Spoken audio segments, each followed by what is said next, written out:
So let's go ahead. You want to go ahead and begin, Kwame? I can start it off. Yeah, you can go ahead and start off. It's cool. Well, good afternoon, everybody. My name is Jonathan C.W. Jones. I am an instructional coach for St. Paul Public Schools and also the founder of Ideation for educational consulting firm. I'm joined today by some of my colleagues from across the country. I will let them introduce themselves. Well, hey, everybody. So I'm Kwame Sarfo-Mensah. I'm not from Minnesota, but I do have family in the Twin Cities area. I'm actually based in Boston. I'm a veteran educator, 15 years, and I've taught middle school math in both Pennsylvania and most currently in Massachusetts. And I'm the founder of Identity Talk Consulting, which is a firm that specializes in K-12 school district professional development and consulting services, as well as colleges, universities, and nonprofits. Mr. Ward. All right. Good morning, everyone. My name is Gene Ward Jr. Currently, I'm an administrator for St. Paul Public Schools. I hail from the great state of Wisconsin, but I came up to Minnesota, and I've been up here for a number of years. I also was a middle school math teacher for a number of years, served as a middle school instructional coach, and for the last several years, I've been a middle school administrator, and currently this year, I am a high school assistant principal at Central High School in St. Paul. Absolutely. Hello to everybody. My name is Tyrell Collins. I am originally from here in Atlanta, Georgia. This is my first year as a PhD student in the English and Rec Comp program at Georgia State, which is actually where I'm teaching also part-time now as a faculty member in the first year writing program. But I have worked at Clayton State University as well here in Georgia as a English lecturer as well. All right, thank you. Some housekeeping pieces. While we're getting into this conversation on distance learning, feel free to add your questions in the chat component here, and I'll make sure to interject those questions as we proceed and get some of the insights and experiences with these educators from across the country. All right, so let's get started.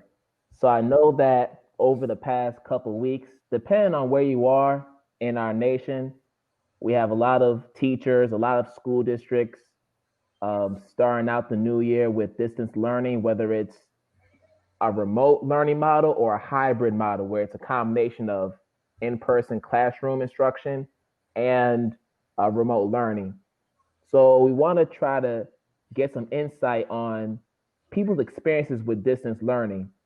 So I'm going to go ahead and start out with this question, and any of you can chime in. What has been your experience? What has been your experience with distance learning so far, just in general?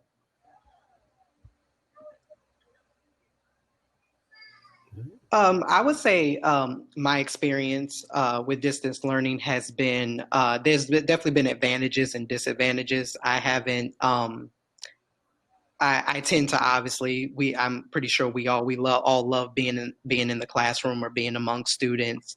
I can imagine. So distance learning has definitely had its advantages, has had its disadvantages. So the experience has been a little bit push and pull.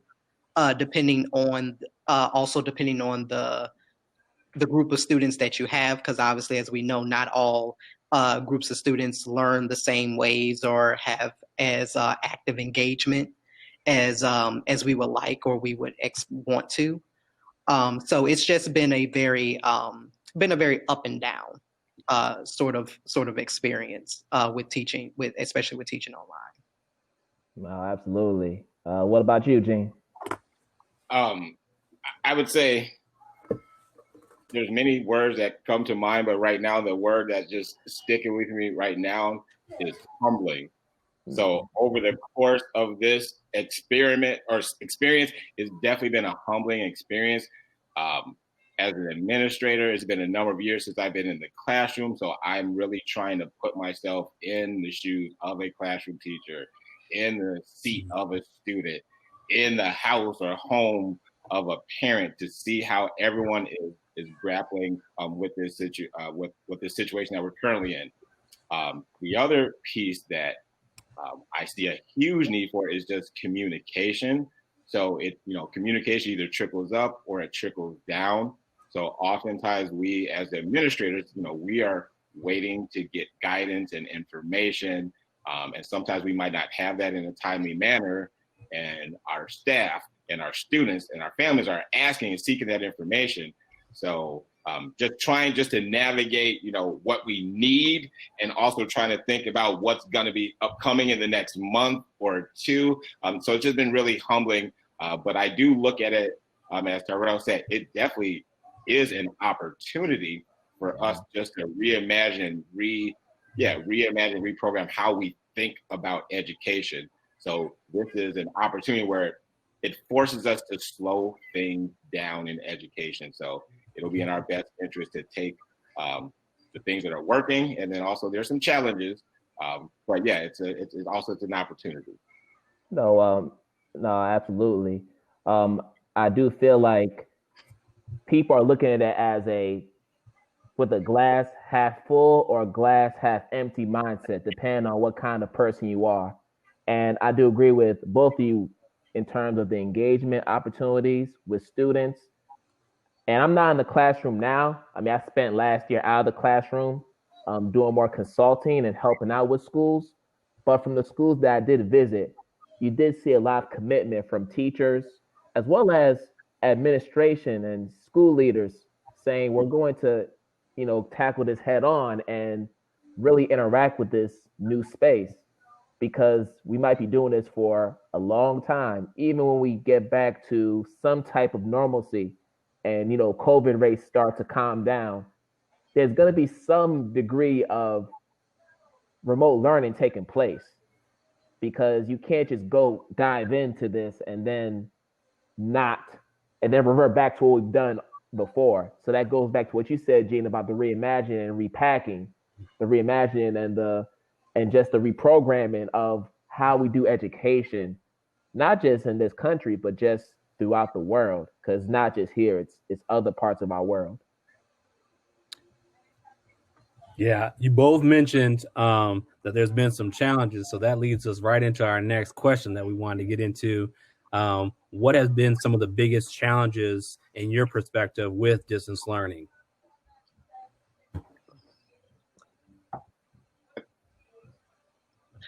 I think one of the biggest challenges is just the uncertainty of just what's going on. Also, another challenge. So for me, I'm a new administrator at my current school. So whether I'm new or even if I was at my previous school, trust, I believe, is also another challenge. So trust that our families have with the educational system, because right now we're in this global pandemic. We need to come together. But how are we actually coming together? Are we not only thinking about our own individual students, our own individual families, but how are we trying to create a more equitable educational system? So that communication, that trust it's a huge challenge. But what we also have to do is try to assume positive intentions and try to understand where each other is coming from. So one of the things that we talked about last year with my leadership team, especially now, this is more of that heart work. Yes, we know that the academics and the standards are important, but this is that heart work, checking in with our students and our families, making sure that they're safe, they're healthy, and all of those type of things. So just really being compassionate, I think, is a challenge for many of our staff, and also taking care of their own health, mental health, and physical needs. So we're all experiencing this together. Yes, I definitely agree with you, Gene. One of the first aspects that all of us are taking into consideration is, one, our mental health, two, how it is that we all can service what student needs are. That's always top priority. And so it's kind of to say, if we don't have a good system, at least a working system, should I say, in place, then obviously everything kind of always falls apart. And I think that since I teach more so in the college setting, so I deal with the demographic of pretty much a good range of like 18 to 23 year old students who are coming into college for the first time. And I know that just figuring out their schedules has been a very big task, because we are doing we are on a kind of hybrid blended learning system. So our classes are majority online and assessed online. However, for instructors like myself who are engaging in the blended learning, our students have the option of coming to face-to-face sessions. Our classrooms are practicing, obviously, social distancing. So we have plans that are in place so that we are not meeting with a big entire group of students. Obviously, at one time, it's spread out over the course of 4 breakout sessions. And so I think that the biggest challenge, at least for us, and I think for students as well, has been just getting into a kind of flow and routine, which I think that a lot of us as instructors, we're starting to figure out. Students are starting to figure out, okay, what work, do they need to do like now? What work can be held off a little bit? And so just getting into, I think, a rhythm. So as I've been having conversations with fellow educators as well, and something that we've talked about is getting students prone to a routine has been very helpful, just so that they know about when they should do certain things, when certain things are due. And if you keep them on a schedule, then that makes it so it's easier for them to accommodate moving forward. No, absolutely. And as far as what I've seen from former colleagues and even current clients I've worked with in different schools, one thing that has always come up as a challenge is this idea of access. Students being able to not only access the internet in order to do the work, in order to receive the instruction, but also access to a Chromebook, access to a laptop. There are still school districts throughout our nation who have a high population of students who still have not received a laptop in order to do virtual learning. And we're going into a brand new year, and we're going back to March when a lot of these schools closed down. So that's still an issue that has come up consistently. But I think the other thing too, and we'll talk more about this when we get into synchronous and asynchronous learning, is just the fact that COVID-19 and distance learning has really revealed some of a lot of the inequities that as Black educators we've always known about within our schools. Particularly this idea of getting the support, academic support, SEL support from our parents and family members, because if you look at the dynamics, particularly in a lot of our urban neighborhoods where I've taught for my entire career, a lot of my students come from homes where their parents are well-intentioned, they want to be there for their kids, but they work in 2-3 jobs. So when we think about asynchronous learning, which requires the student to be independent and to have what we call in the education world metacognition, right? Knowing how to think about our work, they find themselves in situations where they don't know what direction to go because they don't get the guidance that they need. And not because the parents don't want to be there, but because they have to work and put food on the table. So I think distance learning in that respect has been a challenge to those students who may not get that support, who may not have that support system in their homes. Yeah, I completely agree. I think access is extremely important. And I also would add, in addition to the access, is the skill sets of navigating. Our students have a range of abilities of knowing how to navigate the different platforms, and we've seen that as an instructional coach. I've seen that that's been one of the challenges is making sure students know how to access the different platforms, and also, like, again, going back to Tyrell's point about having a routine, when to access those things and when to log in and connect with their classmates and their teachers. And also, I think that there's this discrepancy between what it is that we try to accomplish as educators and what students' capabilities are. I think that we're always trying to find new ways of engagement to say that, okay, we'll use Google Classroom, or we'll use this virtual chat or something like that as ways to keep ourselves innovative. But not necessarily always taking into account that, okay, if I have students to do this, are they going to have, as we were talking about, the accessibility to do this?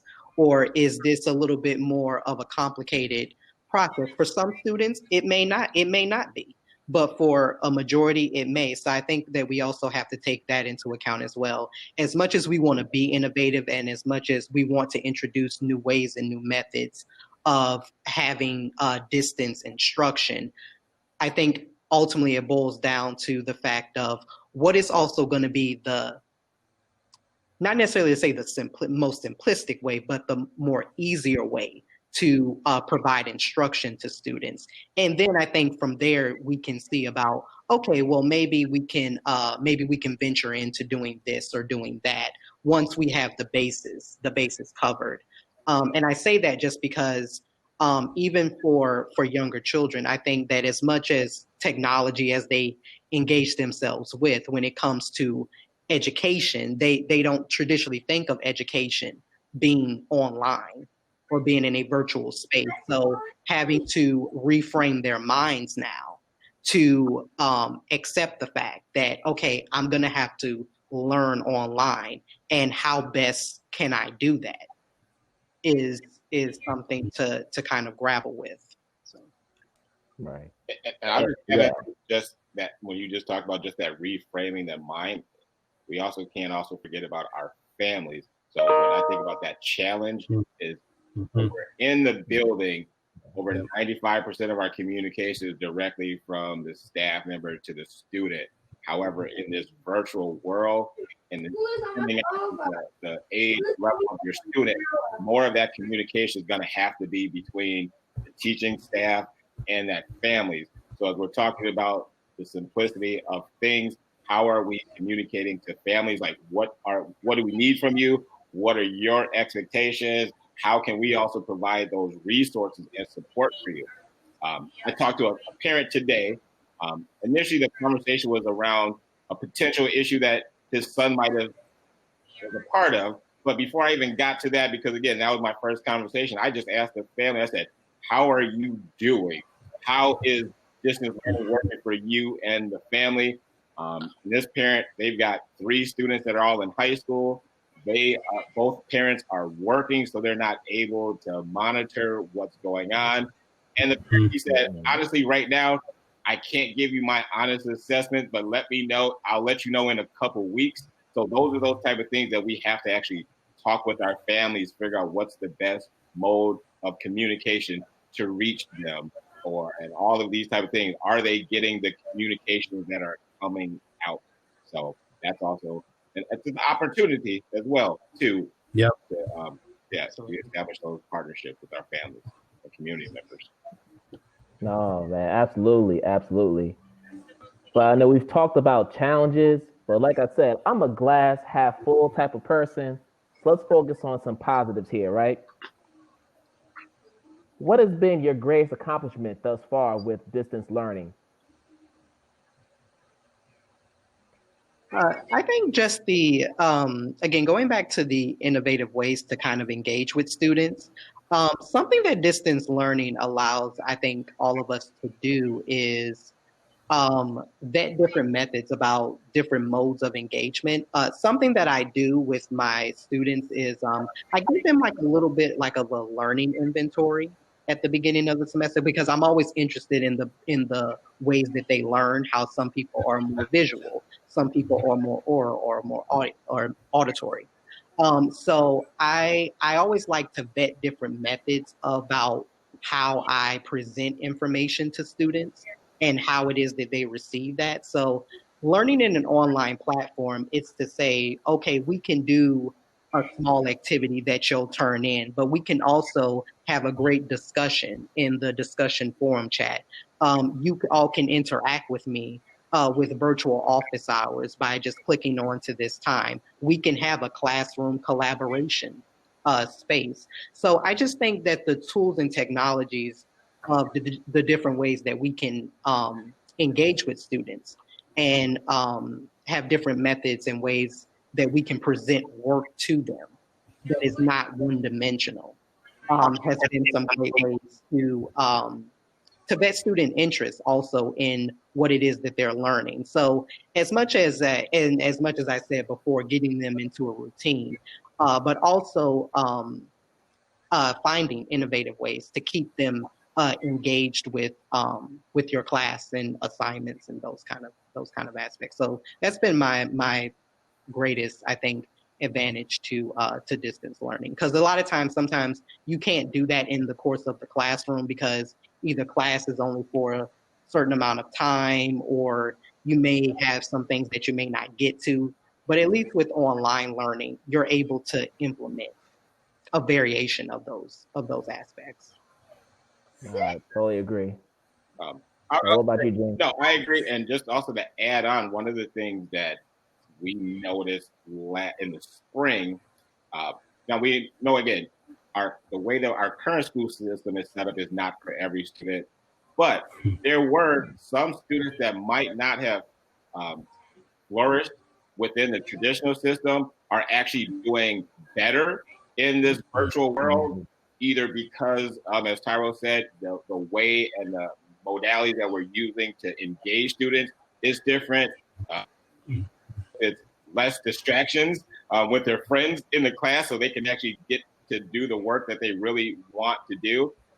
So that's also another opportunity, just engaging different students.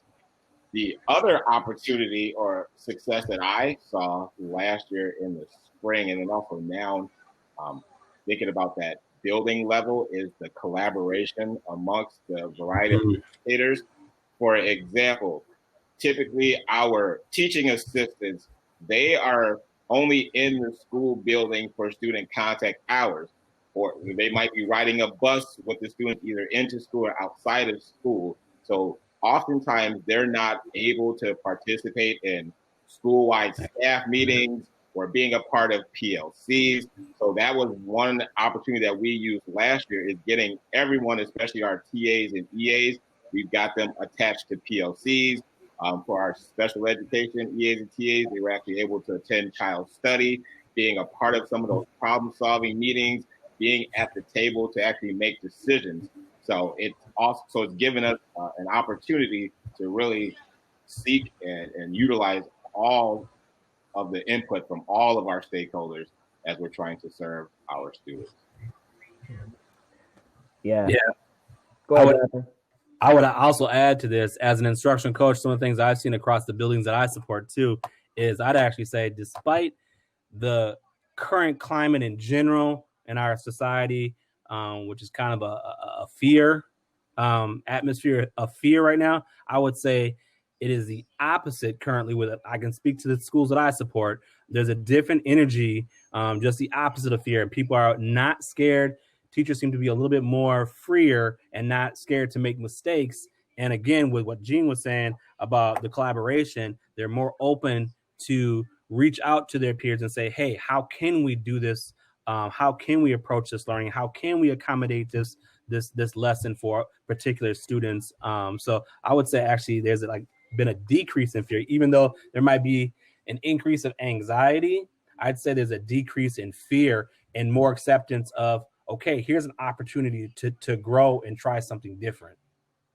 Right. I totally agree with Jonathan in the sense that you had a lot of teachers saying, this is my first year as a teacher again.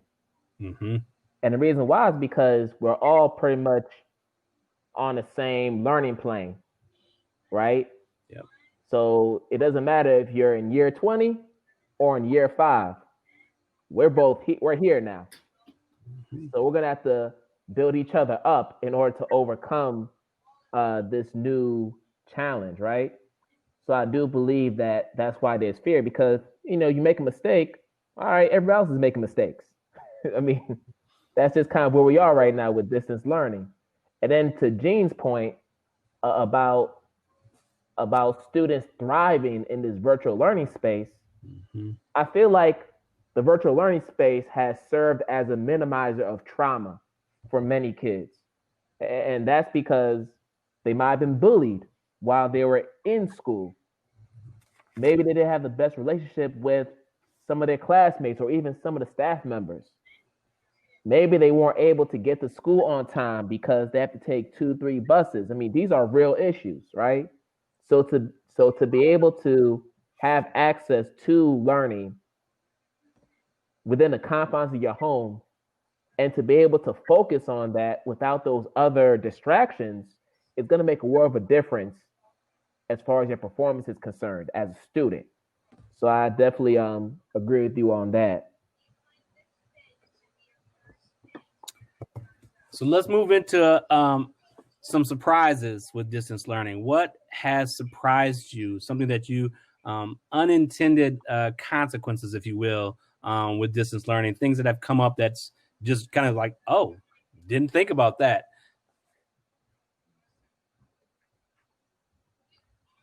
I'll start. All right, I have a funny one. Just the fact that there's been a lot of scantily clad people in our screens. I think that's one. A lot of complaints about parents and even teachers and even some students just not coming in with the proper attire. That surprised me because like everybody's looking at you. So, but on a more serious tip, as far as what surprised me about distance learning, is just the fact that I think what's surprising is the fact that we haven't invested in this earlier. Like the fact that the Chromebooks and everything have always been in these school districts, and yet all of a sudden we have a crisis. Everybody's getting a Chromebook. It's like Oprah, you get a Chromebook, he gets a Chromebook, everybody get a Chromebook, everybody get a Chromebook, right? And it's like, y'all had all these Chromebooks before? We've been crying for these Chromebooks for how many years now? Right? So I think for me, that's been a surprise, just how accessible, just the school district has been in terms of being able to distribute the Chromebooks to different students. Right, but and there are many other things. Obviously, I mean, Gene, you mentioned this before, the humility aspect of it, just the fact that, oh wow, I got a lot more to learn. Just when I thought that I've got this, I really have to be a student again and really learn how to use these apps and really make some decisions, going back to what Tyrell said about what are the best apps, what are the best ways to deliver instruction to my students. So now I have to be in that student mode again with that.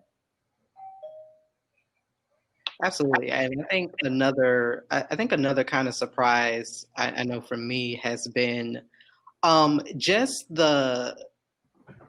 and I can't because I don't know what is told to students. But I know that as incoming freshmen that they are given tutorials and clips and videos about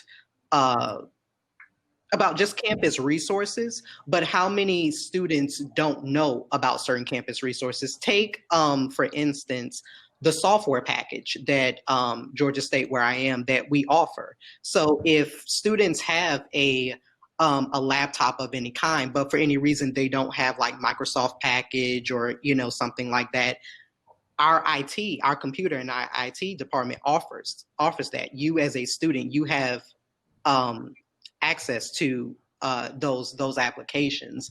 And so many students, I find out they don't know what they actually have available to them. through campus resources. So that's kind of been a surprise for me during this time, especially because of the fact we're in the midst of, okay, I need all the resources that I can possibly get. So I've just been on a during the first week of class, one of the first things that I did after posting my syllabus and all of that is to make sure that they knew where student resources are. Even though we are in the midst of a pandemic, our mental health department for counseling sessions are still open. It was individualized anyway. So I don't want students to feel that just because we are in a blended or hybrid sort of model that everything is just shut down. That even though we're not on campus and obviously it's not bustling, obviously as usually as it is, that they still have resources that they can connect to. Even virtually, for me working in the writer studio, we are completely online this semester. And well, we don't know about next semester, but definitely for this semester, we are completely online. But still making sure that students know that, hey, you can still make an appointment, online. We're very conducive to being online. So just that aspect has been surprising, and just making sure that students know about their resources. No, so I agree. So one of the things, as Kwame, as you mentioned before, just about the access to resources, so that has been surprising as far as knowing what's really available. People are able to either scrap other programs or other things that are not necessary. We know, especially the large institution, and depending on the size of your district or program, change takes a long time or a number of years to occur. But because of this pandemic, it has shown us that if we are forced to, or there is some type of force that is encouraging us to make some changes, that things can actually be done, and we can actually slow some things down and really be mindful about our approach. The other thing that has been surprising, not a surprise, it's just been a pleasant surprise, is just seeing different staff show up in different ways. So similar to how some of our students are able to thrive in a virtual world, some of our staff are able to thrive in a more virtual world, or some of our staff that have more experience around technology have been able to work with their colleagues and bring them along. Some of our staff that I can think of a particular teacher that had some issues with student engagement. So taking this time away and not having 35 students in front of you and trying to think about different ways to connect with students has also been helpful for that teacher, because it allowed them to try some new things and also have that latitude and that flexibility to try some different approaches that they might not have been able to try in the classroom. And with the hope of, whenever we return, that they're able to bring in some of these skill sets that they've learned over the course of this year and start utilizing those more in the classroom. Also, if I could just share a brief story real quickly, this reminds me about also making sure that we know how to sometimes surrender a little bit of control as well, because I have a good colleague who is a fifth grade social studies teacher at one of the local charter schools that's here in Atlanta. And she said that when she was first having her class of fifth graders to engage online, some students were able to explain different little technology tools better than she was able to. And it's not the fact that she didn't know, obviously, how to navigate, but sometimes having kind of a student kind of led instruction in a way, even if it's just with basic technology tools, can be very helpful, because obviously students learn very differently from their peers than they do from us as administrators and as instructors as well. So that really proved to be helpful, that, towards the beginning of the school year, she vetted a little bit of her students who were who had a little bit more knowledge and a little bit more capability with technology, and she was actually able to let them kind of lead in a way for their other classmates. So she was saying that they were able to receive it in a little bit of a different way than it was coming from her. No, absolutely. And since we're mentioning tech tools, I want to shift the conversation to what specific tech tools we use for distance learning, because there is an overabundance of apps and tools out here in the stratosphere, which can be overwhelming for a lot of us. But we want to try to pinpoint those specific tools that can be used for distance learning. So let's start with what we can use for parent and family communication, those specific tech tools. So what are your recommendations, gentlemen? Anybody can start.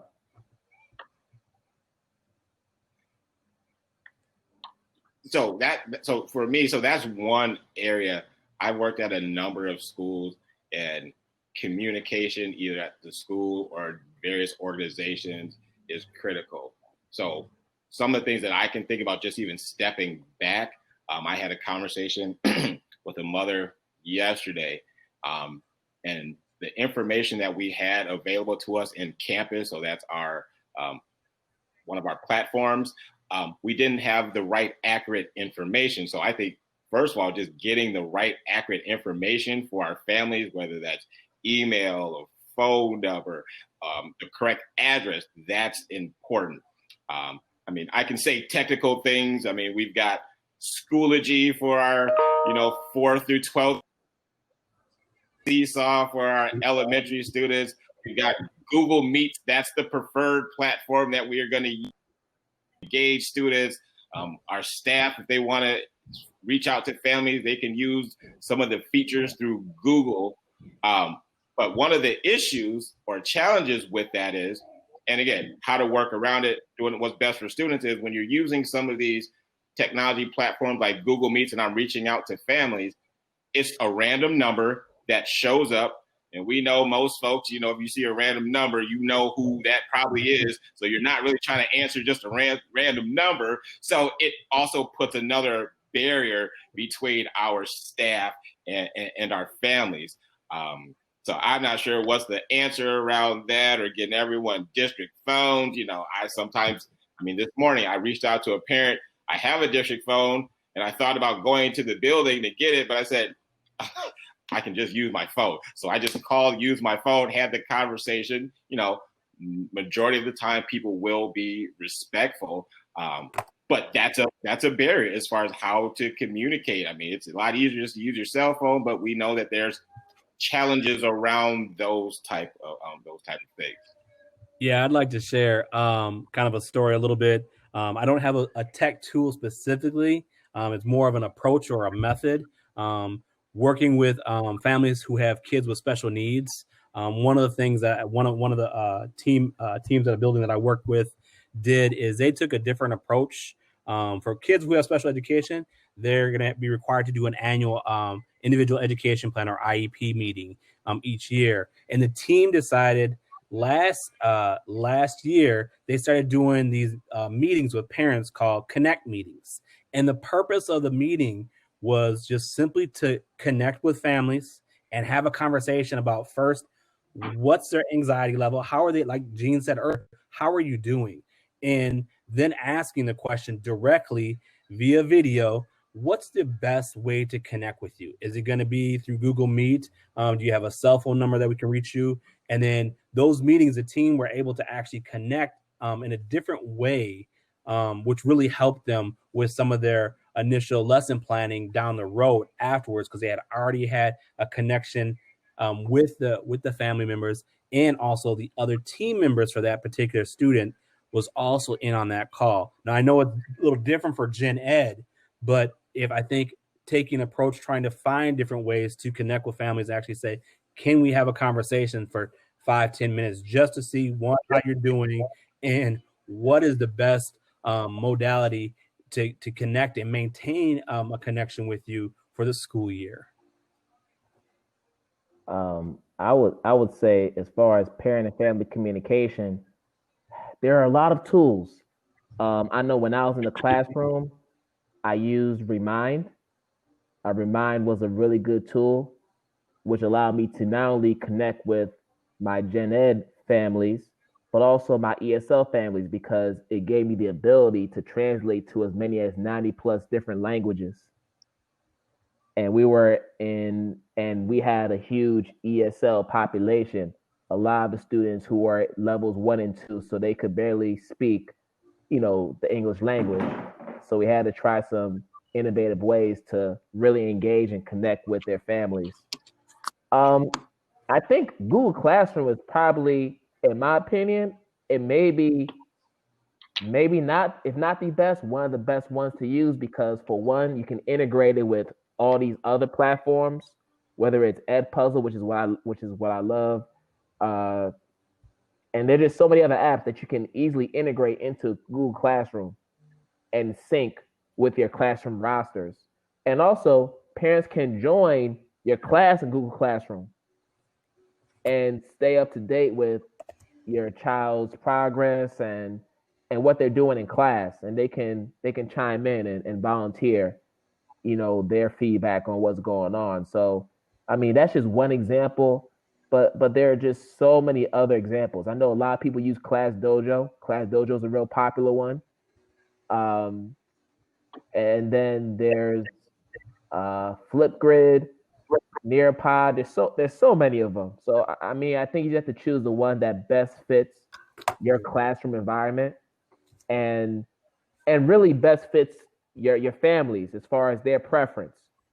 So that goes back to what, I believe, Tyrell, you said about taking inventory, not only of your students, but also, what Gene said, with just knowing what methods of communication are best for your families.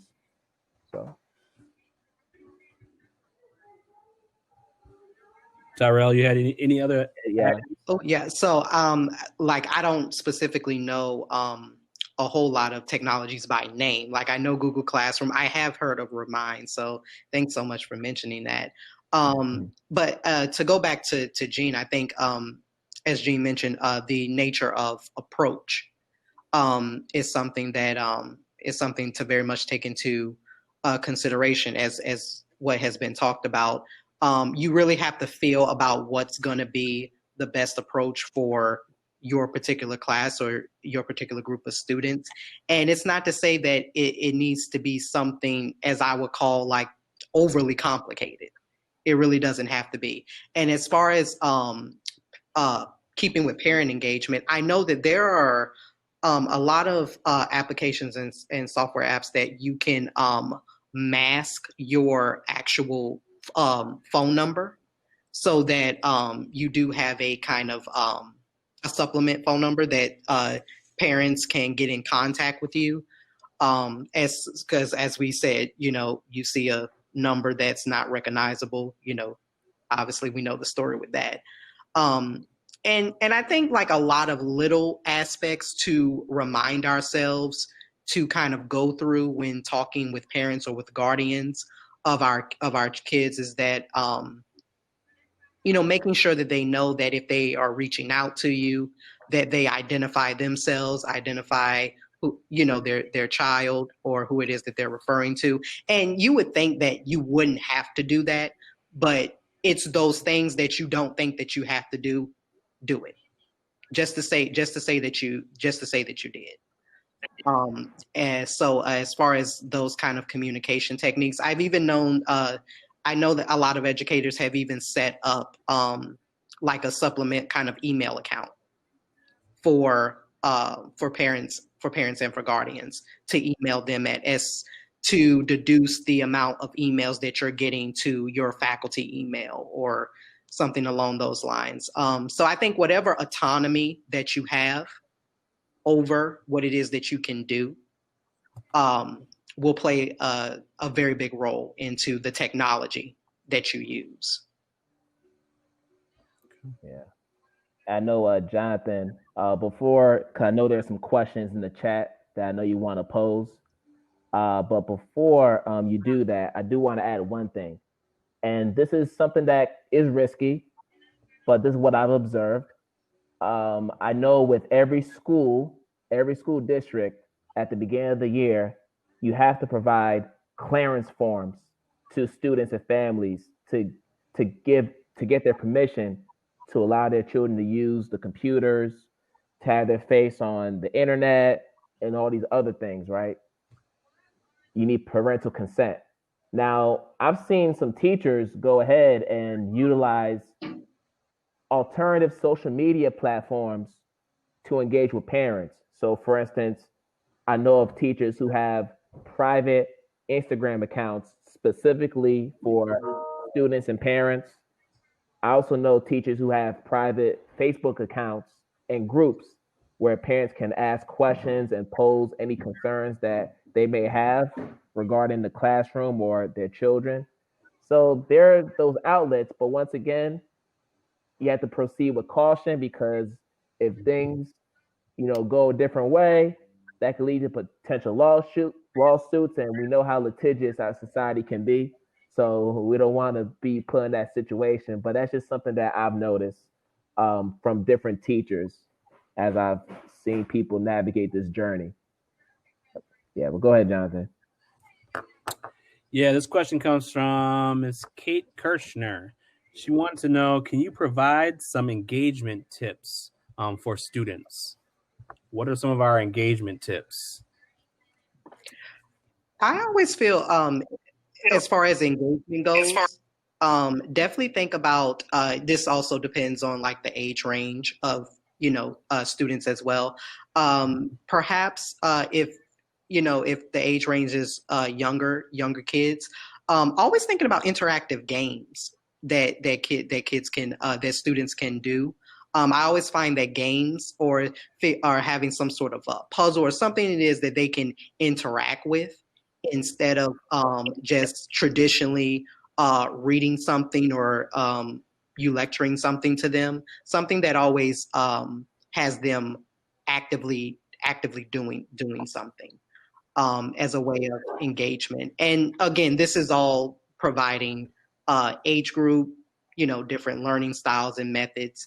I would also say, as far as engagement, to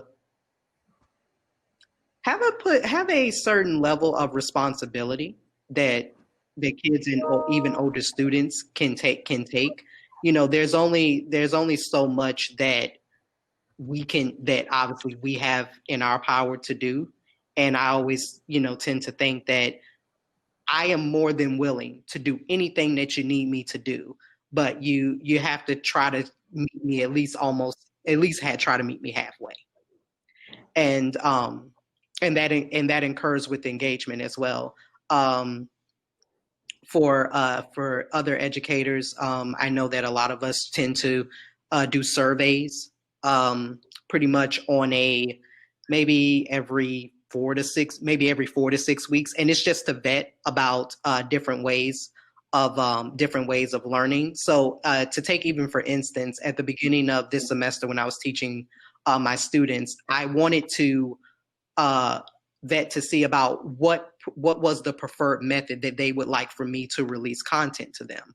So I gave a survey to say, would you all like me to release all of the content for that week on Monday?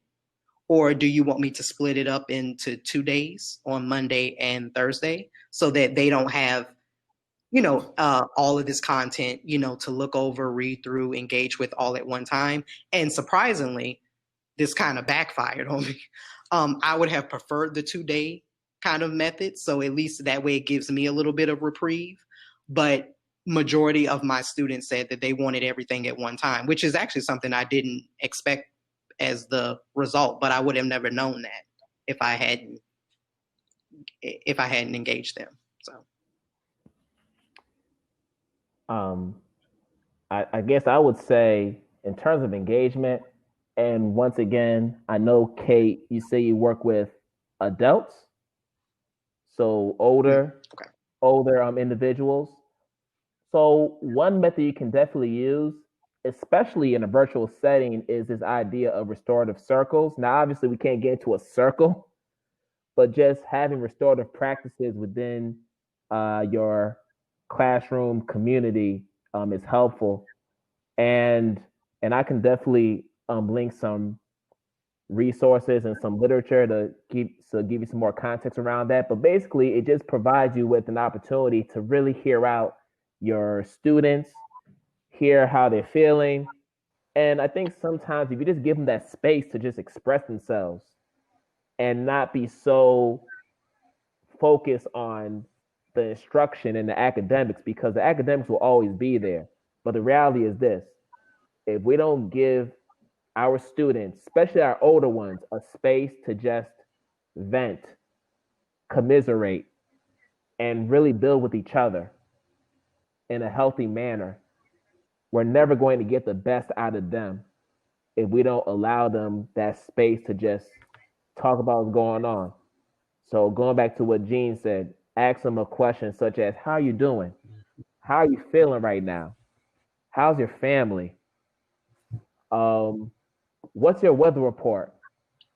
Are you feeling sunny? Are you feeling rainy? Is it a cloudy day for you? Like, what's your current state of mind right now? Your mental health. So I think just really giving them that opportunity to just share what's going on, that's going to go a long way. So I would say really looking into implementing some restorative practices into your setting. And I'll put the links in there while the other gentlemen speak. The other thing that I just think about, I appreciate the conversation you all are having and the ideas around engagement. The other thing that I was just thinking about is, again, it'll look different at each grade level, so it's got to be age appropriate. But how are the activities that we're doing? How does it making it more meaningful and relevant to their lives? So we all know we have students will always ask the question, well, why? What is the point? Why am I doing this? And we often tend to have a tendency to say, well, you need this for the test, or one day in high school you'll need this, or one day in college you'll need it, or as a math teacher, I always said math is in everything that you see and do around you. So that's what we also need to do, is make it engaging. So thinking about activities, if you need the students to count or do any type of thing, having them finding products or materials within their house. Also, having right now, we're in Minnesota right now, the weather is nice right now. Getting students outside, exploring nature, exploring their communities, that's also a great way of engaging. We've also been doing at my previous school some work around some of our social justice. So when we talk about social justice, what are those issues that are impacting the community? So for us, we've had, the murder of George Floyd and those things. How are we bringing those up in our civics classes? How are we talking about some of the stats and the numbers of things going on right now with the pandemic? And right now, as the adults and leaders within our communities and across the nation are trying to find a discovery for this COVID-19, many of our students that are in our classes right now, they will be discovering many things and coming up with patents for different things that we haven't even discovered. So really helping them understand how math and science and communication, all of those things are important right now. And so the more that we can help them see the connection between what they're being taught, what the standards are, and how they can actually make it more applicable to their daily lives, what also really helps with increasing engagement. Completely agree. Tying in what's currently going on, both inside the classroom, things that the students are facing, the anxieties and stressors that they may be facing with school and also at home and in the community, and making those issues relevant and bringing those issues into the classroom and helping students navigate through those, and actually, like Kwame said, giving them the opportunity to have voice to process through these scenarios that are going on in their lives and in our lives. And also being vulnerable, I would add, as educators, being vulnerable and also expressing, when appropriate, with your students how you are doing as well. Bringing yourself down and humbling yourself and helping them to relate to you as an instructor as well. Awesome. And I know we have So we have about a little over a half hour, which is great. But before we get into our question, I know that Matt had a question as well, focusing on how to establish the right balance, That's it. as far as being able to partner with their child teacher. So as a parent, how do you establish that balance, but also at the same time allow for that independence between the student and the teacher? When do you intervene as a parent? So what's that balance like? Yeah. That's a great question. That is a great question. It's tough. It's tough.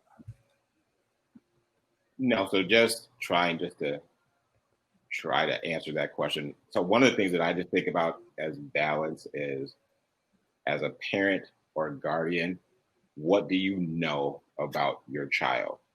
What works? What doesn't work? What are things that you have attempted over the years of their education? So then that way, having a conversation with the educator early on in the year, having those conversations will allow us as an educator just to know of ways to support your child. Also, I'm at the high school level, and at different levels, we always want our students to advocate for themselves. And one thing that I've been noticing, I've got a lot of our juniors and seniors, they're really advocating for themselves. They're asking the right questions. They're trying to check in with their teacher, then their counselor, and move up to administration. So one of the thoughts in my head is, am I going to speak to the parent? But I'm thinking, what, in this case, this child is probably speaking with their parent. So the parent is aware. They're being respectful in their communication. I'm also being respectful of my communication. I'm treating them as, as a young adult. So we're giving them that information, letting them know sometimes we have to make these hard decisions. But again, that understanding of your child's needs, making sure that your educator knows how they can support you and your child. And then again, also working with your child and saying, hey, each year I expect you to have a little more autonomy and independence and be able to self-advocate. However, I will still be here because I will be your number one advocate. And that's what students, I believe, need to know from their families, that their families will be their number one advocate, because if they are having issues with the staff, then that's when you need to start bringing in your parents and your guardians. I would add too, I'm a parent of 2 children, and one of the things that I strive to do, and there's one of my kids right there. All right, go ahead, get out of here. Hi. Go back to work. One of the things that I strive to do throughout the week is taking the initiative to connect with my son and the lessons, and being aware of what lessons he's doing, even at the same time as me doing my work right now. And finding ways after I'm done with my work to connect with him on lessons he's learned in class. Like I'll give you an example. Yesterday we went out. So I'll just say, just finding times to make the lessons that they're learning in class and doing extended lesson, if you will, or some kind of connecting to more than just saying, oh, what'd you do in class today? Actually getting out and saying, okay, so today you learned about the little, where you take the Coca-Cola and put the, what do you call it, CJ? The little Mentos, put Coca, the little experiment where you take the Mentos and put in the, he did that yesterday in class. So what do we do after school yesterday? Both of us went outside in the front yard, and we said, all right, let's try it and see what happens. So bringing those activities from tying them and then sharing that back with the teachers, I think also is a good bonding and connecting option, not only for me and my son, but also for me and the teacher. So the teacher sees, oh, wow, not only is this parent paying attention, but he tried to do something. And I know that's may be hard for some families to do, but just trying to find that as well to continue to add and enhance that learning opportunity for your child. Yeah, Tyrell, go ahead.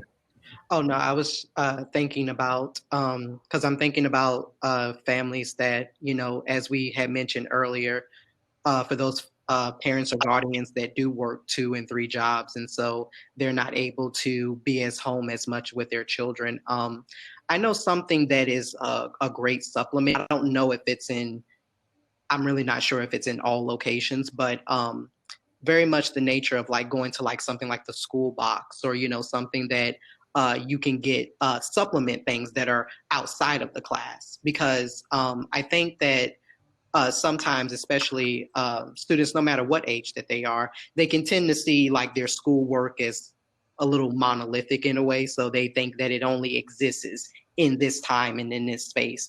But something that I know was very, and just to turn this a little bit personal, the reason why I always loved school growing up is because of the fact it really wasn't necessarily being in class, but it was the times where I visited the museum or went to the library, or just to be in different atmospheres and different spaces that facilitated that learning. And I know that obviously with the nature of the pandemic, those spaces may be a little bit limited, but just knowing how to engage with different ways with your child that makes them engage in different ways with their teachers. So Jonathan, I do like, as you said, the fact that relating back what it is that they have learned back to you. So it's not just to have that, the whole notion of the question, oh, so what did you learn today? Get into those specifics so that way you can know what it is exactly that your child is not, and also not necessarily just learning, but what it is that they're actually retaining as well. Because obviously they may be taking many subjects. So obviously things may go in one ear and out the other, but it is a very good chance for you to, I think as a parent, to understand, okay, well, my child is learning about this, but I can maybe see they couldn't explain this to me too well. So maybe that's something that I need to talk with their teacher about. Maybe it's a lesson or, a unit or something like that. So it can allow you to see where their strengths are and where they're having problem areas. So that way teachers and parents, they can work together more. Yeah. And I think I agree with all three of you, all of your points. And this is why I always believe this. Parents are the most important stakeholders in this education process. And for certain parents, they never realized how important their role was in this process until now. So I think more than ever, we need parents to be there, and we really need to involve them in what's going on. That's why I feel like it's important for us to provide spaces for parents to share what they're seeing, to really elicit their feedback on what's going on. So whether it's, I don't know, a monthly or bi-weekly basis, where you just say, hey, let's do a Zoom meeting for parents only and guardians. Let's talk. What has been your experience with distance learning? What are you noticing right now? And this is voluntary. If you're not able to come, that's fine. We'll record the session. We'll put it in this platform where you can watch it and just see what's going on. But I think the more we're able to engage with parents and the more we're able to elicit the feedback from them, the more involved they'll be in the process, because we don't have all the answers.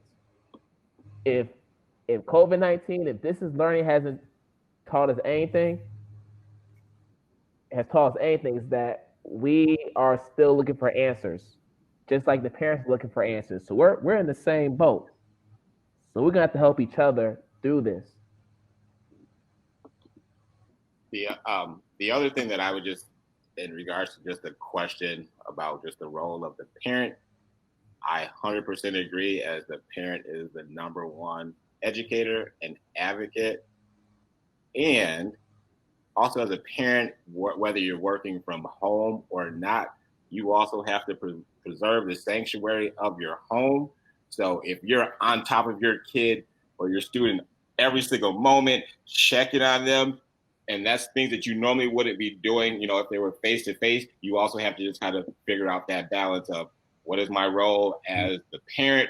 What is my role as trying to help supplement their education? Because you also have to preserve, the sanity within your home, and you don't want your child to look at you or have some more challenging conversations around schoolwork and turn them off to school. So, it's just that delicate balance. No, absolutely. So still staying on the topic of tools, I want to talk to you all about synchronous and asynchronous learning. So for those who are not in the education world, when we talk about synchronous learning, we're talking about being in sync. All the teachers and the students all learning at the same time. Synchronous learning. So that's typically whole group instruction happening in real time. Whereas with asynchronous, it's the converse of that. This is where students are learning independently. So if you go to some of the more affluent school districts throughout our nation, they do what we call a flipped classroom model, which means that they're able to conduct their learning within their homes. They're watching videos by themselves at their own learning pace, and then they're coming back into the whole classroom setting and posing any questions and demonstrating what they've learned through the videos and the materials that have been provided by the teachers, right? So how have those two forms of learning played out in this virtual space for you all? Is one more advantageous than the other, and what's the impact that it has on our students? So just kind of share. It really depends on the range because, like I say, I'm a instructor, but I'm also a student as well. One of my grad courses, our instructor wasn't originally going to conduct online synchronous sessions, and majority of my classmates said we would actually prefer a check-in once a week. Anyway, so my instructor just pretty much made that optional. You can come if you can. If you can't, that's all well and fine as well. And just for anybody to address who is maybe teaching in college or teaching adults, something that we always have to be very cognizant of is work that people have outside of school. And so I know that there's a great benefit to synchronous and asynchronous learning for everybody that I know that does kind of synchronous learning. It's against obviously our policy to have them meet outside of time that is not designated for our course. So if you have a class that is Tuesday, Thursday from 9 to 10, that is the only synchronous times that you can give students because that is the designated time for the class anyway.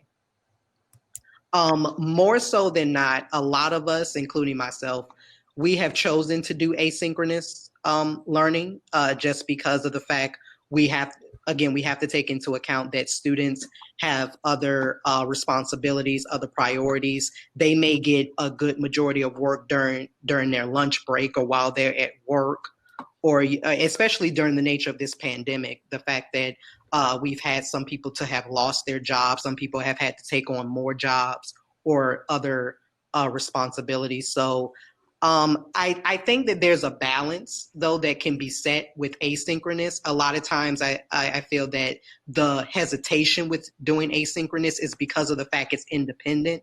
A lot of people think that you just shove content out there and you just do it on your own. While an aspect of that is true, that's where we come in as instructors. We're there to guide and facilitate. So I make content available on Monday, but I still give my students specific due dates of when they have to complete certain things. So certain things may be due on a Thursday, some things that they can extend out to the end of that week. So it's just all depends on how it is that they learn. And I think it also, with asynchronous, it allows them to take some responsibility for what it is that they do. That they know that, okay, I have 4 different classes to keep track of. How am I going to get my schedule in order to know what I need to do when I need to do it to meet certain deadlines? So that's pretty much what's been my experience with synchronous and asynchronous. I tend to do more asynchronous than synchronous myself. And especially with the notion of the blended learning as well, we're not required to do synchronous meetings. We can if we want to, but that's why we have the blended learning. So if they want to come, they can. If they don't have to. It doesn't count against them. Right. Well, I also just to add on to that, as Tyrell also alluded to, it looks different at different levels. Again, I think there definitely needs to be a blended approach, just because you have to think about just the access and the equity pieces. As an educator myself, I would always, lend to more of that synchronous learning time. Just knowing the students within my class.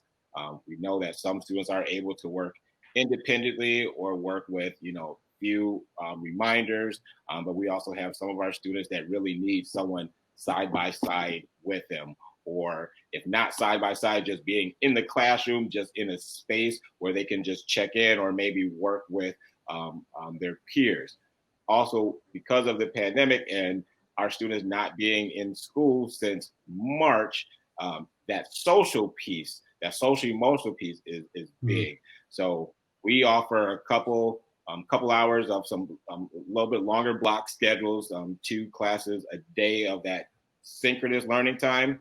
But every day there's an opportunity for students to connect through it's called either advisory or homeroom or foundation. So we've kind of placed that in the middle of the day because that's when most of our high school students are waking up. So that's just a way for them just to connect with each other, also connect in a smaller environment and having that relationship with that advisory teacher. So if they do have some questions or some general questions, that advisory teacher can connect.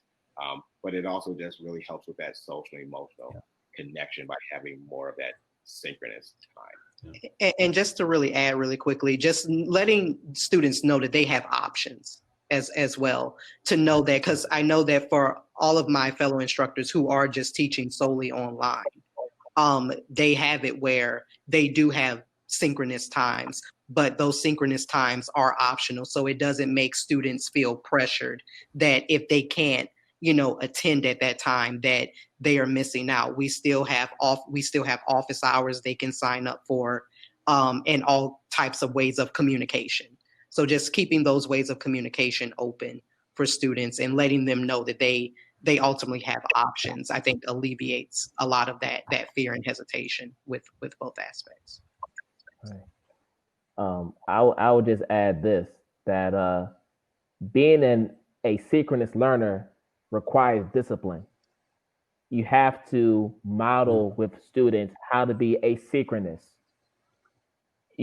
Just like when we're in the in-person setting, we always talk about students being independent learners. We have norms in our classroom for the younger kids, such as ask 3 before me, right? Like, don't just come to me with every question, ask 3.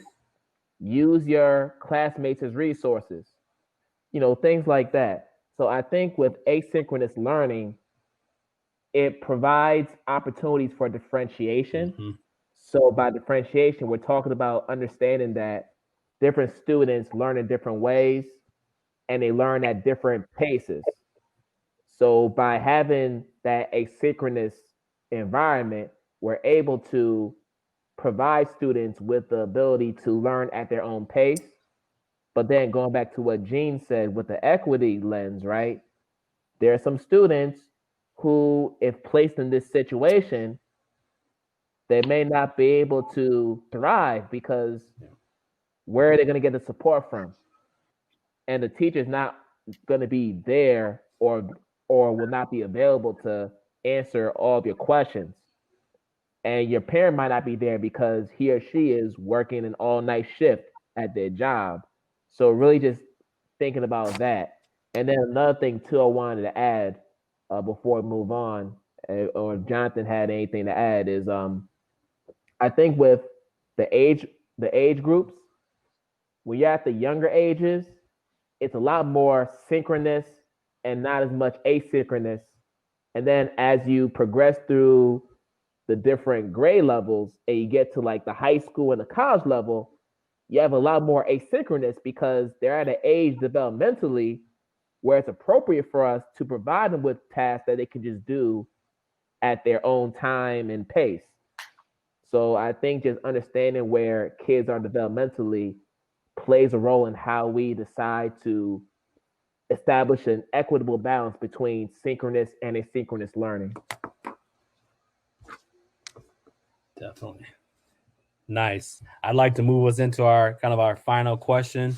And I there's nothing more for me to add. You guys hit on all of it. I mean, it's coming back to kind of the beginning of our conversation. We talked a lot about balance. Balance has been a recurring theme throughout this whole conversation, and balance is very applicable to synchronous and asynchronous learning and thinking about where are our kids developmentally and across grade levels. The next thing I would like to know is, will our new normal of distance learning be sustainable? And if so, what might that look like? So will our new quote unquote normal of distance learning be sustainable?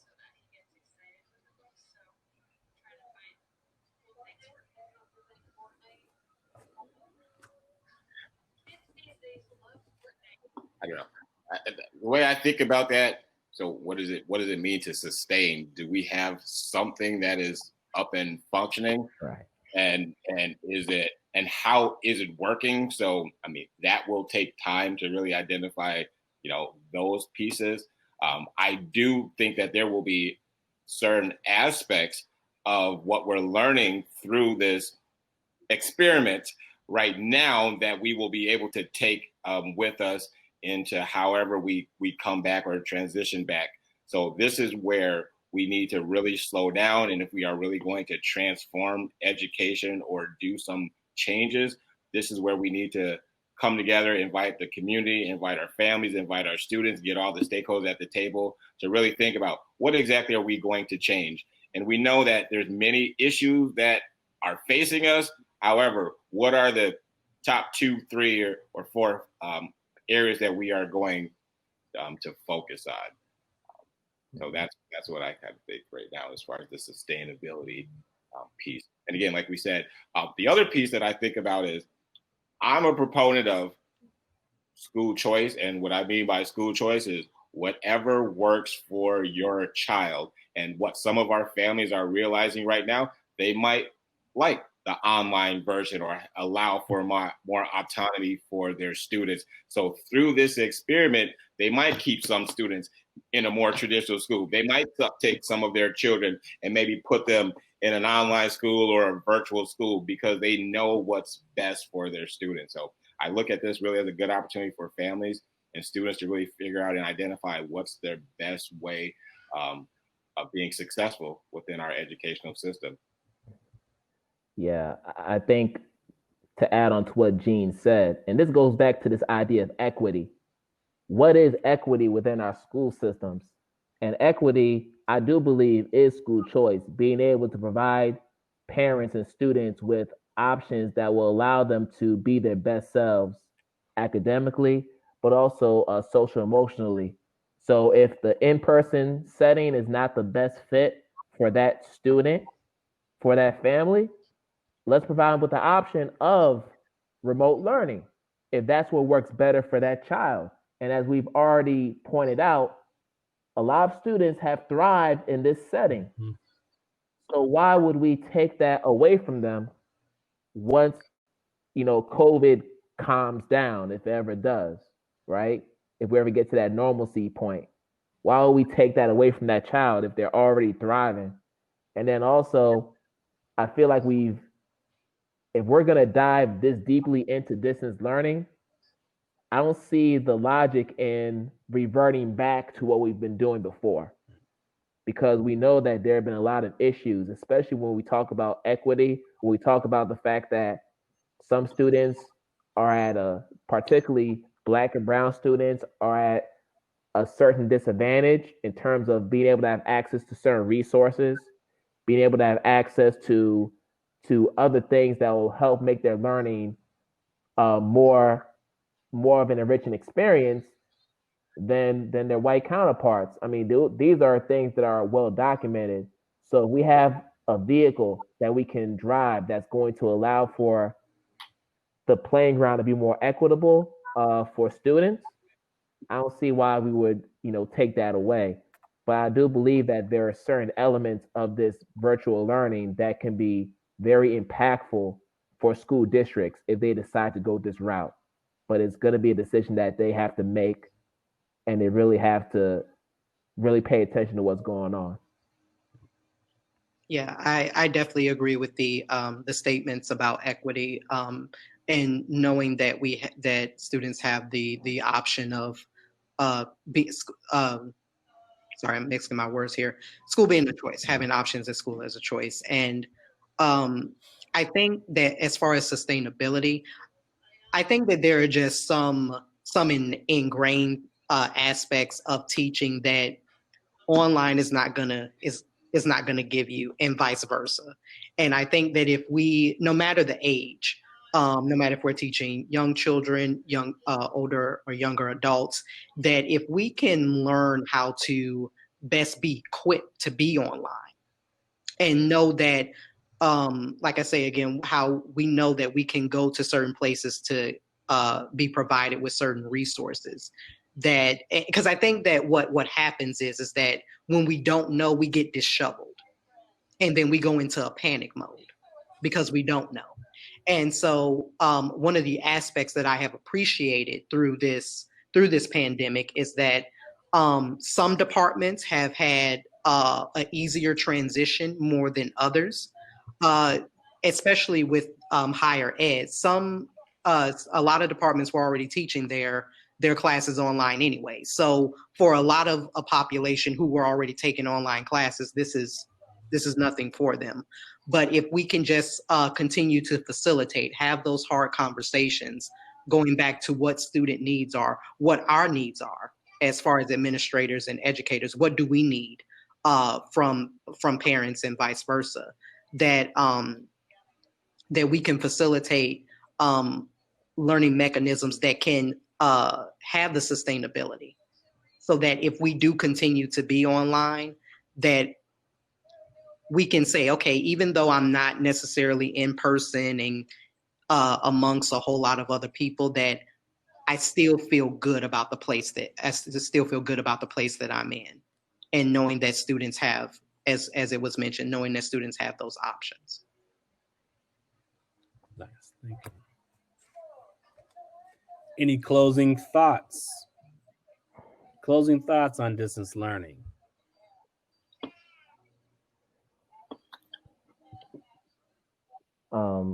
I would just say, for teachers, for parents, for students, whatever role you play in this, you just have to take it a day at a time. Continue to take it a day at a time. This is going to be a marathon, not a sprint. And even after this year is done, there will still be a lot more to learn about distance learning. Yeah. So I would just tell parents, teachers, whoever you are, to just show grace to each other, and just understand that people have the best of intentions, for the children. So just continuing to learn something every day. I'm learning these tools as we speak. And I'm still learning about these new tools, because it feels like there's a new tool that comes out every other day that someone's invented or patented, right? That I need to really get acclimated to. So yeah, just continue to learn. Definitely. And to go along with that aspect, I think if you are a parent, going back to knowing how best can you be a support system for your child, no matter if that means that you're able to be with your child throughout their learning throughout the day, or if you're having to have one or multiple jobs, it still doesn't take away from the role that you can play in your child's life. For older students, letting them know about their responsibility for their own education. And knowing that you are still a support system. And yeah, I just think that if there's anything to learn throughout, I think this process is definitely to exercise patience. With us being virtual and being virtual, obviously we know technology fails us at the worst times. Mechanisms do not work as how we want or intend them to. So just, I think for all of us, parents, educators, and everything in between, just making sure that we try to exercise as much patience as possible. And again, going back to what was said previously, that to know that the intent is nothing but genuine as we continue to try and navigate distance learning. Yeah, I would just like to say, just thank you to, Jonathan and Brother Kwame for, just inviting me to speak with this group. Also, as Tyrell said, we are all in this together. So assuming positive intentions, it's always easy to point a finger. However, let's pick up that shovel, let's pick up those materials and start working alongside one another and really utilize that time to slow things down so that we can make some intentional and transformational changes that are really going to impact our students over the next 10, 15, 20 years. Thank you. Gene, thank you. Tyrell, thank you very much for your insightful and meaningful comments today. And thank you for uplifting your voice today and sharing your perspectives. We appreciate that very much. I'd like to share a few things with the audience. I'm going to share some additional information about a couple of gentlemen on this call. I'm going to share some information on Kwame. Kwame does a podcast. He's also author of several books. And I'm going to share some links in the chat before we close out here. Brother Tyrell and Gene, I know you guys have to get back as well. So thank you again for joining us. Are there any final questions that the audience would like to ask?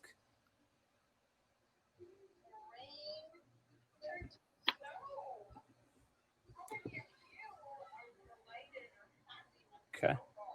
Seeing none, I will close out our video cams. And before I close out the window, I will share those links to find out more information about Kwame and myself. And feel free to reach out to us. Have a great rest of the day, everybody. Thank you. Thank you. Have a good day. Thank you, everybody.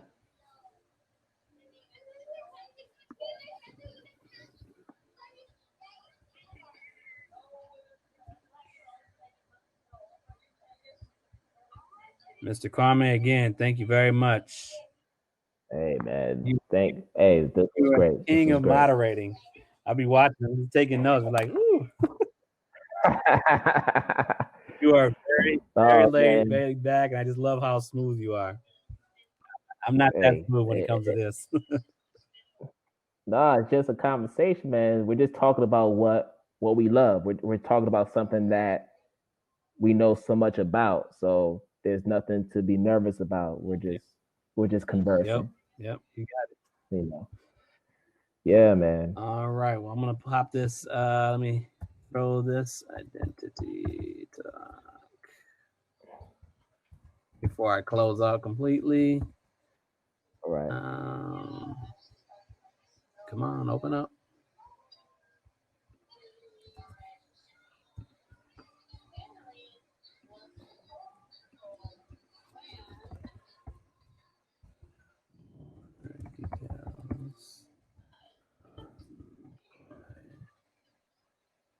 Eduardo Drake wants to join.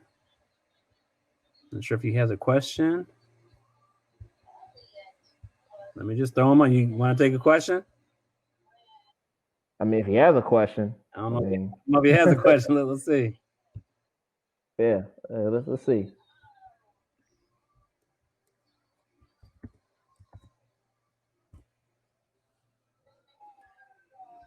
That link right? Yeah, it is.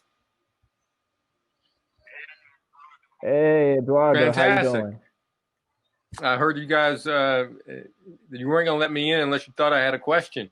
So I guess I better come up for something or I'll get kicked out. Nah. So I'm not an educator, not in the traditional sense, but I was curious to see what the conversation here was about.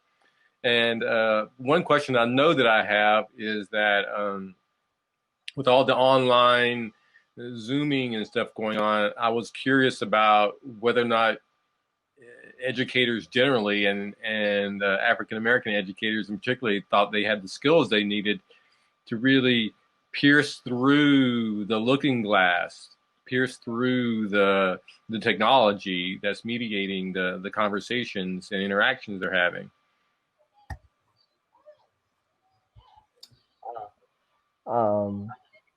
I don't know. You want to go first? I'm sorry, I Jonathan? was putting the post. Can you restate your question, please?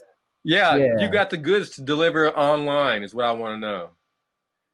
Do we have the goods to deliver online? Yeah, the skills to operate in this new the new online medium. I think Oh, okay. I think that's a great question.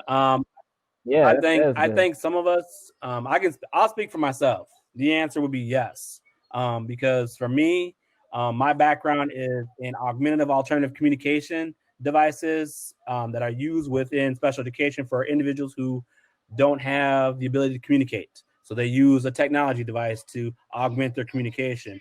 And the most valuable thing that I got from that experience and that background and training was the ability to navigate platforms, ability to navigate technology platforms, because that is one of the common pieces within education. I'd say in general, not just in education, but in particular in education, because one, as educators, we're presented several platforms, technology platforms, and we're expected to navigate them. So I can say for myself, yeah, my background and training definitely fully prepared me for this.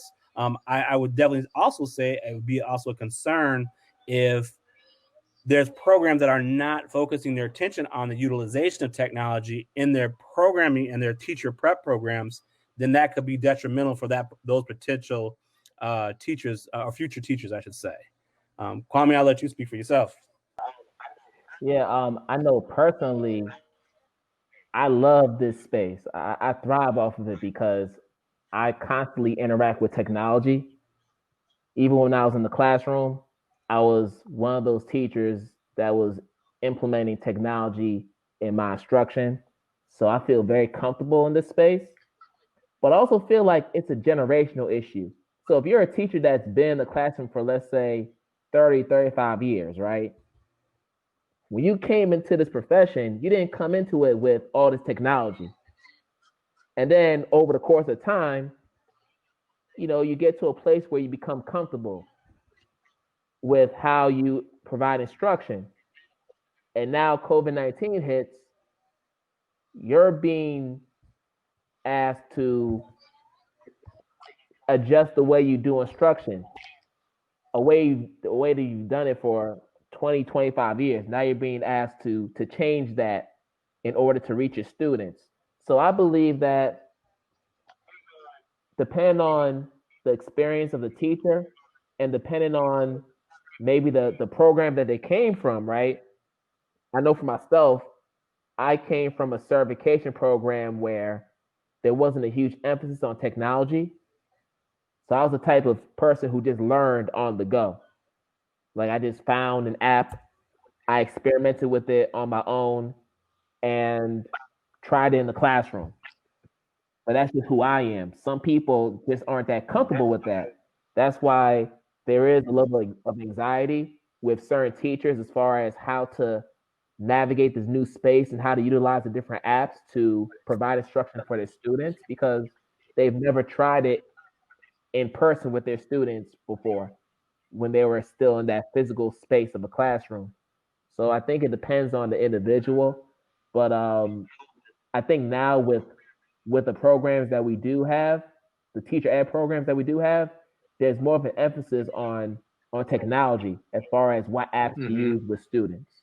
When I I have twins that just graduated from high school, and they're both starting college. Congrats. Their mom was a Montessori. Can you hear me okay? I think we lost you after you said that your two twins graduated from high school. Thank you. In their early years, they attended a Montessori preschool. And I didn't know about Montessori before I got hooked up with my wife. We're now divorced, but I was really struck by the philosophy in Montessori, where they take the attitude that the teacher is the goal to the child's learning, and their job is to facilitate and stay out of the way as much as possible. So I'm wondering, if you play with that idea, what do you think about how teachers are approaching teaching now that might present themselves as obstacles to teachers' learning, and what kind of things could be done about that? Well, I think first of all, with Montessori schools, my nieces went to a Montessori school, so I'm very familiar with the model. It's very tactile, very hands-on, and it's very station-based. So in other words, in a traditional school setting, everything is focused on grade level. All right, if you're in first grade, you're 6 years old. If you're in third grade, you were 8 years old. Like, you have to be this grade this age in order to be in this grade. Whereas with Montessori, it's all based on developmental stages. So you may have a child who is 8 years old in the same group or class as someone who's 5 or 6 because of where they are developmentally. That's what I like about the Montessori model. I like the fact that it allows for students to learn at their own pace. They don't have to be with the teacher for that 1 year and then move on to another teacher. They can stay with that same teacher for another year after if they need that time. So it's all dictated by how the child is progressing, as opposed to this traditional model where, okay, you spend 10 months in this fifth grade classroom and then you move on to sixth grade, because that's just how it is, right? I think in terms of the implications it has on the way we do instruction as teachers, I do believe that there are certain aspects of the Montessori model that should be implemented in our practice. I believe that students should have more opportunities to be hands-on and to be creative, which is what I like about the virtual learning space. It does provide for that autonomy for students to really experiment and to try different things. Whereas with us, I mean, I don't know about you, Eduardo, but I grew up with teachers who love to lecture. They talked for 50, 60 minutes, and you just sat there and listened to them and you took notes. And then after they were done, they gave you a worksheet or a ditto. You completed that, and that was pretty much how class went. So I think and it goes back to what I said about the generational differences between teachers. You know, whether you're a teacher that came into the profession in the 80s, as opposed to someone who came to the professions in the 2000s or 2010s. You're going to have a difference in the way that you think about pedagogy and the way that you think about how to best provide instruction to students. So I do believe there is a learning curve there. Well, thank you for coming on, man, and sharing your questions. Yeah, appreciate it. And if you want to find more information about the work we do, check out the links in the chat session. So you guys are part of a larger organization? Identity Talk for educators.com.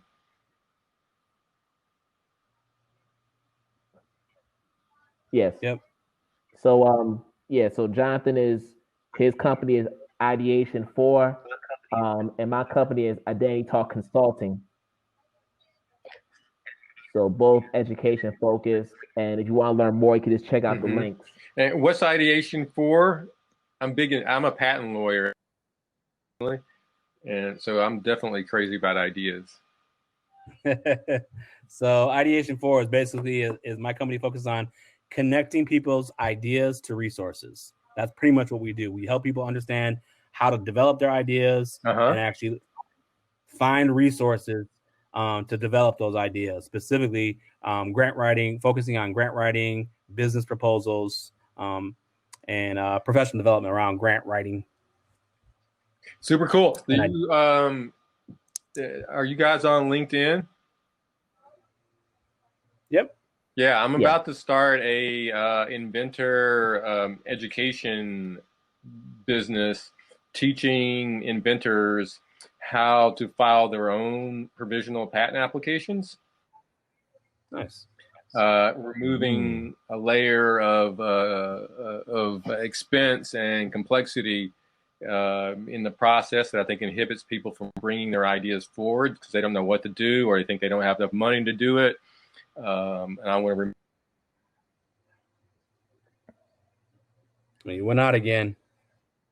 You went out again. Volume went out again. So anyway, the bottom line is the point is to remove barriers to people inventing and creating by making it cheaper and giving them the know-how to do it on their own. It'll eventually grow into a subscription membership service to provide low-cost tools and coaching and inspiration to